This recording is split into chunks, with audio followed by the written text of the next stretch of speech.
Dans un bus étouffant de chaleur et de tension raciale, une adolescente noire de 15 ans vient de faire ce que personne n'osait encore. Claudette Colvin, mince, la peau sombre et les yeux remplis de rage contenue, vient de dire non. Non, elle ne cédera pas son siège à une passagère blanche. Non, elle ne descendra pas à l'arrière du bus. Non, elle n'obéira plus à l'injustice. Lorsque le chauffeur appelle la police, Claudette serre ses livres contre elle. L'un d'eux est un recueil de lois sur les droits civiques qu'elle a lu et relu. Elle sait qu'elle a raison. Elle sait qu'elle transgresse un ordre injuste. Deux policiers policiers blancs la traînent violemment hors du bus, la menottent, l'insultent, la jettent au sol comme une criminelle. À cet instant précis, Claudette ne sait pas encore qu'elle vient de changer le cours de l'histoire.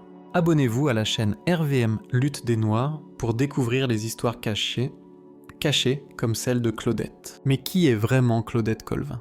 Et pourquoi personne ne parle d'elle aujourd'hui, alors que Rosa Parks est devenue une icône mondiale ? Claudette naît en 1939 dans une Amérique ségrégationniste où les Noirs sont considérés comme des citoyens de seconde zone. Elle grandit dans les quartiers pauvres de Montgomery, élevée par sa grand-tante et son grand-oncle. Très jeune, elle se passionne pour les livres, l'histoire, le droit. À l'école, elle est brillante, révoltée, fière. J'ai toujours su que j'étais née pour me battre, confiera-t-elle des années plus tard. Ce jour de mars 1955, elle ne planifie rien. Elle est fatiguée et frustrée, écœurée par tant d'injustices. Quand la police la brutalise, elle sent en elle une force ancestrale. Celle de ses ancêtres esclaves, celle de sa mère battue par des blancs, celle des femmes noires qu'on invisibilise. Mais son acte de bravoure, au lieu d'être célébré, sera rapidement étouffé. Pourquoi ? Parce que Claudette est jeune, pauvre, et surtout parce qu'elle tombera enceinte hors mariage quelques mois plus tard. Le mouvement des droits civiques, dirigé par des hommes respectables, préfère mettre en avant une figure plus convenable.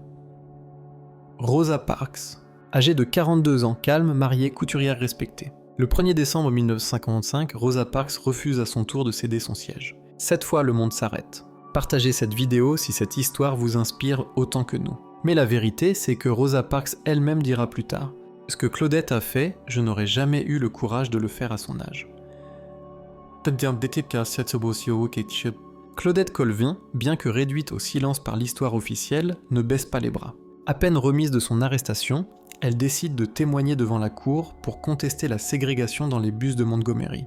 Elle devient ainsi l'une des plaignantes principales dans l'affaire Browder-Vergale, un procès historique lancé en 1956 contre l'État d'Alabama.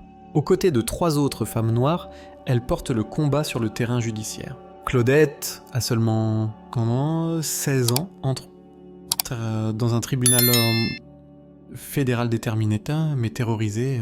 Elle sait que sa vie est en jeu. Elle sait que témoigner contre le système blanc dans l'Amérique ségrégationniste, c'est risquer sa vie. Mais elle le fait. Pour sa dignité, pour sa communauté, pour l'avenir. Laissez le chiffre 1 en commentaire si vous admirez le courage de Claudette. Mais pendant que Rosa Parks devient le symbole officiel du boycott des bus, Claudette Colvin est oubliée, reléguée à l'arrière-plan. Le mouvement des droits civiques, dirigé par des hommes conservateurs, craint que son image de jeune mère célibataire noire ne ternisse leur message auprès du grand public. Claudette, elle, ressent cette mise à l'écart comme une trahison. Pourtant, elle continue de militer en silence, travaillant dur pour élever son enfant, malgré la pauvreté, malgré la stigmatisation. On lui refuse des emplois, on la traite de paria. Elle quitte finalement Montgomery pour New York, espérant recommencer à zéro. À New York, elle devient aide-soignante. Pendant plus de 30 ans, elle s'occupe de personnes âgées, discrètement, sans jamais révéler à ses collègues qu'elle a été une pionnière du mouvement pour les droits civiques. Elle vit dans l'ombre. Mais un jour, un historien du nom de Philip House la retrouve. Il veut connaître son histoire. Il veut réparer l'oubli. Claudette accepte de témoigner. Elle ouvre ses archives, ses souvenirs, ses blessures. Abonnez-vous à la chaîne RVM Lutte des Noirs pour entendre toutes ces voix que l'histoire a oubliées. Et peu à peu, le monde redécouvre Claudette Colvin. Des écoles portent son nom. Des documentaires lui sont consacrés. En 2021, son casier judiciaire, resté actif depuis 1955, est enfin annulé. À 82 ans, Claudette retrouve la justice qu'on lui avait volée. Mais elle ne réclame pas la gloire. Elle dit simplement « J'ai fait ce que j'avais à faire. J'ai tenu bon pour la liberté ». Ce que Claudette Colvin incarne va bien au-delà d'un simple acte de résistance. Elle est Eve le symbole vivant de toutes les femmes noires dont l'histoire a volontairement été effacée. Trop jeune, trop pauvre, trop imparfaite pour entrer dans le récit acceptable du combat pour les droits civiques. Et pourtant, sans Claudette, pas de Rosa Parks. Sans Claudette, pas de procès Broder-Vogel. Sans Claudette, pas de fin de la ségrégation dans les bus publics à Montgomery.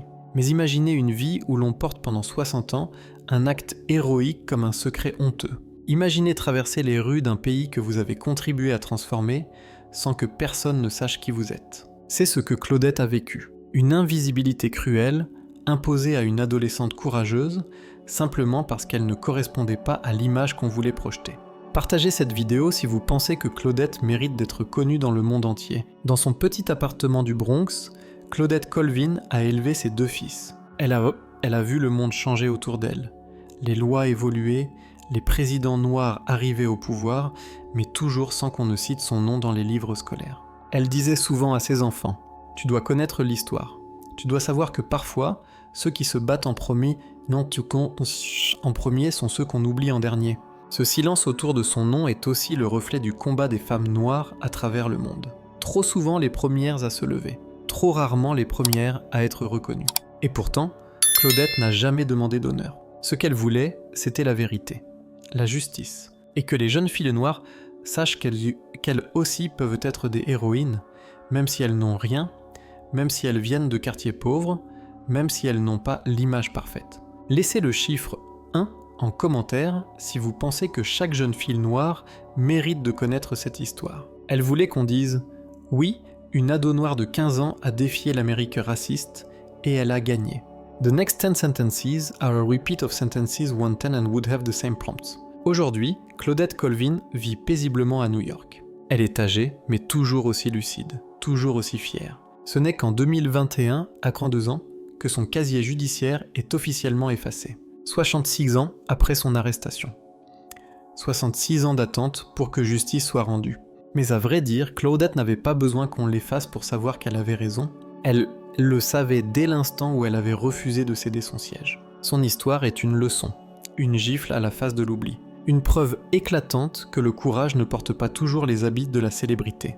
Claudette n'a jamais eu de discours devant des foules. Elle n'a jamais reçu de médaille présidentielle. Elle n'a pas eu de livre vendu à des millions d'exemplaires. Et pourtant, c'est elle qui a ouvert la voie. Elle qui a allumé l'étincelle. Alors, la prochaine fois qu'on parlera de Rosa Parks, que nous honorons bien sûr, pensons aussi à Claudette. À cette jeune fille noire de 15 ans, fatiguée, blessée, mais debout. Quel est votre cas, quel est votre prénom et de quel pays nous regardez-vous? Claudette Colvin est la preuve qu'on peut être pauvre, noire, adolescente, et tout de même faire basculer une nation entière. Elle est restée la voix oubliée qui revient hanter les livres d'histoire, non pas pour se venger, mais pour dire la vérité. Et cette vérité, c'est que les femmes noires ont toujours été en première ligne. Qu'elles méritent qu'on les écoute, qu'on les honore, qu'on les aime. Alors oui, aujourd'hui, Claudette Colvin est une légende. Pas une légende de marbre, mais de chair, de larmes, de résistance. Une légende vraie. Laissez un 1 en commentaire si cette histoire vous a bouleversé comme elle nous a bouleversé. Abonnez-vous à RVM Lutte des Noirs si vous voulez continuer à découvrir ces récits puissants et méconnus.